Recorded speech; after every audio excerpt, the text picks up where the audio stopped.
আসসালামু আলাইকুম। আলহামদুলিল্লাহ আজকেও টমেটো হারভেস্ট করলাম। এখন ইনশাল্লাহ কম বেশি প্রায় একদিন পরপরই আমাদের টমেটো হারভেস্ট করা লাগবে। যদিও এখন দাম তেমন একটা নাই, 10 থেকে 15 টাকা কেজি বিক্রি হচ্ছে আমাদের এলাকায় পাইকারি। সেটাও আবার অবশ্য বিগ সাইজের টমেটো, অর্থাৎ আমাদের যেমন টমেটো এটা সর্বোচ্চ বড় সাইজের টমেটো। এখন বলা যায় আমাদের এলাকায় এর থেকে বড় টমেটো আর আমার এলাকায় তো আমি কারো দেখতেছি না, বা ইনশাল্লাহ বাজারে হয়তো বা এর থেকে হবেও না। এখনও আমার তেমন একটা পাক ধরি নাই বা শুরু মাত্র বলা যায়, কারণ আমাদের হচ্ছে একটু লেটে রোপণ করা ছিল। সবার হয়তো টমেটো এখন শেষের পর্যায়ে, বাট আমাদের মাত্র শুরু। এবার আমাদের অখুশি নেই, কারণ প্রাকৃতিক দুর্যোগ এগুলো তো আসলে আল্লাহর সৃষ্টি বা আল্লাহর মাধ্যমেই হয়েছে। এখানে আমাদের তেমন একটা কোনো হাত নেই। কারণ আমার দেখতেছেন আমি যেখানে বসে আছি এখানেই প্রায় 1 হাত মতো পানি ছিল কয়েকবার। তো বন্যার কারণে আমি 2-3 বার রোপণ করছি টমেটো। যতবার রোপণ করছি ততবারই মারা গেছে। লাস্টবার আমার যে টমেটো দেখতে পাচ্ছেন এটা হচ্ছে একদম লাস্টে রোপণ করা, অর্থাৎ বৃষ্টির বা বন্যার পরে। এর আগে আমি 2 বার রোপণ করেছিলাম, সেটা বন্যায় মারা গেছে, যার জন্য এবছর আমার লেট হয়েছে। তো এটার জন্য অবশ্য অনেকে হাসাহাসি করতেছেন যে এখন এসে দেখানোর কী আছে, এখন তো ফলন হবে বা এই বিভিন্ন কথাবার্তা। বাট আমি তো আসলে ভিডিও করি হয়তো বা 1 বছর বা 2 বছর যাবৎ, এর আগে হয়তো বা আমার হিস্টোরি জানেন না। আর কৃষিটা আমাদের আসলে 14 পুরুষ যাবৎ বললে ভুল হবে না, আমার আব্বুর দাদার থেকে শুরু করে এখন পর্যন্ত আমাদের পারিবারিকভাবে হয়ে আসছে। তো এখানে আসলে হাসাহাসির কিছু নেই, বা হয়তো আমি ভিডিও করি 2 বছর, তো 2 বছর হয়তো বা আপনার আপডেট আপনারা দেখেন। এর আগে তো আমাদের সম্পর্কে বা আমার সম্পর্কে আপনারা জানতেন না। বাট এই যে দাম বেশি কম এগুলো নিয়ে আমাদের চুলকানি নেই, বা আমাদের এগুলো নিয়ে মাথাও ঘামায় না।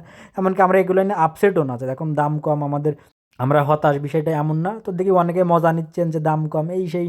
তো যাই হোক ভাই, দাম বেশি হলেও আমাদের তেমন একটা অসুবিধা নেই, বা দাম কম হলেও আমাদের অসুবিধা নেই। আল্লাহ যেটা রিজিকে রাখছে ওটাই হবে, ওইভাবেই আমরা কৃষিটা করি।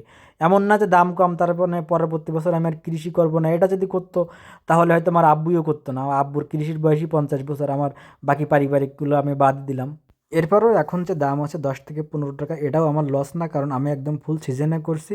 যার জন্য আমার এখানে তেমন একটা কীটনাশক প্রয়োগ করতে হয় নাই, বা আনুষঙ্গিক তেমন কোনো খরচই হয় নাই। আর আমাদের যেহেতু সমন্বিত কৃষি, আমরা কোনো না কোনোটা দাম সিজনে পেয়েই থাকি বা পাই। তো এই জন্য আমাদের এগুলো নিয়ে খুব একটা সমস্যা হয় না। কোনো না কোনোভাবে ভালো হবে এটা আমরা জানি, বাট আমরা ওইভাবেই করি যে কিছু খারাপ হবে কিছু ভালো হবে। এগুলো আমাদের অভ্যস্ত, আমরা এগুলো অভ্যাস হয়ে গেছে, এগুলো নিয়ে আমাদের এত মাথা ঘামাঘামি নেই। বাট আপনাদের মজা নেওয়ারও কিছু নেই। কিছুদিন পরে যখন গরম ছাড়বে বা আবহাওয়া যখন তীব্র হবে বা আপনার খরা যখন পড়বে তখন মজা বুঝবেন কাকে বলে। বাট তখন আমরা কিন্তু ঠিকই দামে বিক্রি করবো, অর্থাৎ আমরা কখনোই চাই না যে আসলে অত্যাধিক দামে বিক্রি করতে বা অত্যাধিক কমে বিক্রি করতে। আমরা সবসময় এটাই আশাবাদী বা আশা করি যে একটা ব্যালেন্স থাকবে, সবাই ভালোভাবে, যেন আমাদেরও লস না হয়, যারা খাবে তাদেরও যেন লস না হয়, একটা ব্যালেন্স হিসাবে থাকুক, সবাই যেন স্বাচ্ছন্দ্যে গ্রহণ করতে পারে। আমি বা আমার আব্বু আমরা হিসাব করি যে আমাদের প্রতিদিনই কত বিক্রি হচ্ছে, বা প্রতিদিন একটা ইনকাম সোর্স আসে কিনা।